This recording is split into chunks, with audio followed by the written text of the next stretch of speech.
آج کی اس ویڈیو میں ہم بات کرتے ہیں وگنر گروپ کے ہیڈ یevgeny پریگوژن اور صدر پوٹن کے مابین اختلافات کے بارے میں۔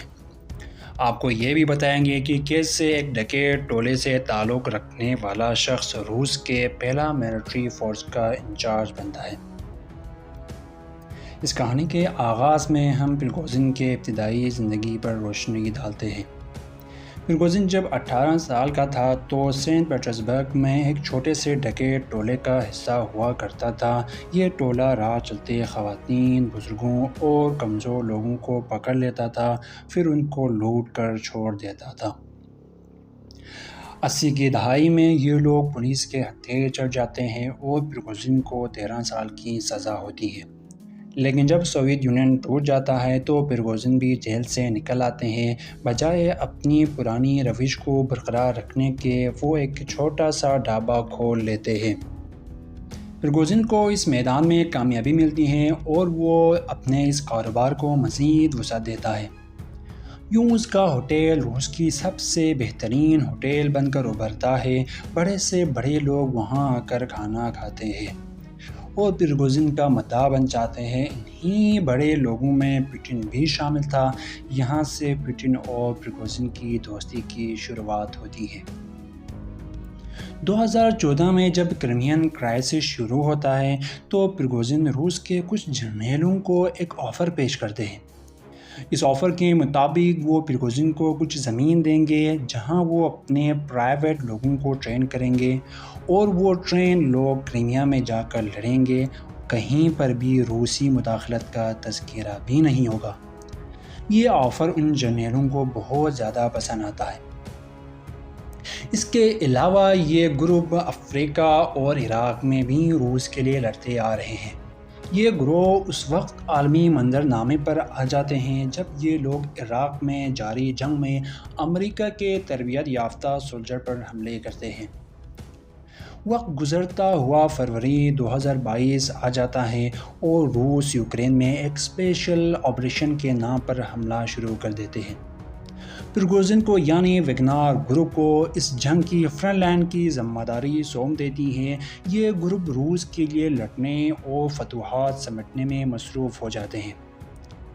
لیکن اچانک سے 23 جون کو ایک انٹرنیشنل میڈیا پر پریگوژن کی ایک ویڈیو وائرل ہونے لگتی ہے جس میں پریگوژن صدر پوٹن پر سخت ترین الزامات لگاتے ہوئے نظر آتے ہیں۔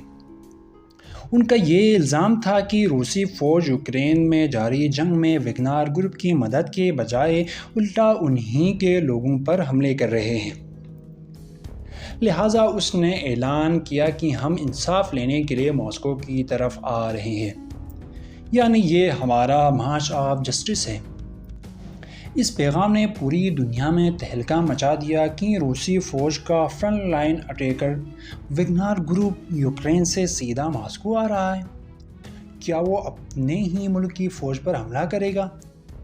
اس کے بعد وگنر گروپ کے مختلف ویڈیوز منظر عام پر آتی ہیں جس میں وہ اپنے ہتھیاروں کے ساتھ ماسکو کی طرف بڑھ رہے ہیں۔ ادھر روسی حکومت کی طرف سے پریگوژن کی وارنٹ بھی جاری کر دیتی ہیں، لیکن وہ اس کی پرواہ کیے بغیر آگے بڑھتے رہتے ہیں۔ اور صبح کو جب روستو شہر کی صفائی ہو رہی ہوتی ہے تو وہ ٹینکوں اور بختر بند گاڑیوں کی مدد سے شہر پر قبضہ جما لیتا ہے۔ یہاں تک کہ لوگ ٹینکوں پر چڑھ کر تصویریں بھی بنانا شروع کر دیتے ہیں۔ آپ کو یہ بھی بتاتا چلوں کہ اس شہر میں روس کا سب سے بڑا ملٹری ساؤتھ اسٹیشن بھی تھا۔ اس ہیڈ کوارٹر پر بھی یہ لوگ قبضہ جما لیتے ہیں۔ کہانی یہیں پہ نہیں رکتی بلکہ سیٹرڈے صبح کے تقریباً 7 بجے ایک ویڈیو پیغام میں پریگوژن نے روستو پر قبضے اور آگے بڑھنے کا اعلان بھی کرتے ہیں۔ یہ سارے معاملات صدر پوٹن کو سرکاری ٹی وی پر آنے پر مجبور کر دیتے ہیں۔ دوپہر کو اعلان میں پوٹن نے کہا، ہماری پیٹھ میں چھرا گھونپا گیا ہے، اور نام لیے بغیر کارروائی کا اعلان بھی کیا۔ انہوں نے عوام سے اپیل کی کہ روس اور ماسکو بالکل محفوظ ہیں، لہٰذا سب لوگ شانت رہیے، اور یہ بھی کہا کہ روس کو اندرونی بغاوت سے بھی بچایا جائے گا۔ اس اعلان کے باوجود پریگوژن ماسکو کی طرف بڑھتا رہتا ہے۔ پرگوزن اپنے آپ کو نیپولین اور ہٹلر سے بھی بڑا لیڈر سمجھتے تھے اور ماسکو کو فتح کرنے کا خواب دیکھ رہے تھے۔ شاید پرگوزن یہ بھول چکا تھا کہ نیپولین اور ہٹلر جیسے بڑے بڑے لیڈر ماسکو فتح کرنے کا خواب ہی دیکھ سکے تھے۔ اس خواب کی چکر میں یہاں تک کہ انہوں نے اپنی زندگیاں بھی گنوا دی تھیں۔ جب یہ گروپ ماسکو سے صرف 125 میل کے ہی دوری پر تھا تو طاقت کے اس کھیل میں ایک اہم بندے کی انٹری ہوتی ہے۔ وہ کوئی اور نہیں بلکہ بیلاروس کے پریزیڈنٹ الیگزینڈر لوکاشنکو تھا۔ الیگزینڈر لوکاشنکو اس گتھی کو سلجھنے میں کامیاب رہتا ہے اور ایک ایگریمنٹ بھی کر دیتا ہے۔ اس ایگریمنٹ کے مطابق صدر پوٹن نے بغاوت جیسے الفاظ اور پرگوزن پر لگے تمام چارجز واپس لے لیے۔ یہاں سے پرگوزن اپنی گاڑی کو یو ٹرن لے لیتے ہیں اور بیلاروس چلا جاتا ہے۔ تاہم وہ وہاں جا کر کیا کرے گا اس کا کسی کو علم نہ تھا۔ اس بغاوت نے صدر پوٹن کو انتہائی شرمندہ کر دیا اور بہت سارے سوالات اٹھا دیے۔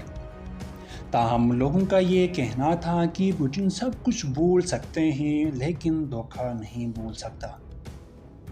پرگوزن کے بغاوت کے ٹھیک 2 مہینے بعد یعنی 23 جون کو اس نے اعلان کیا تھا بغاوت کا، اور 23 اگست کو اس کا جہاز حادثے کا شکار ہوتے ہیں اور حادثے میں پرگوزن کی موت واقع ہو جاتا ہے۔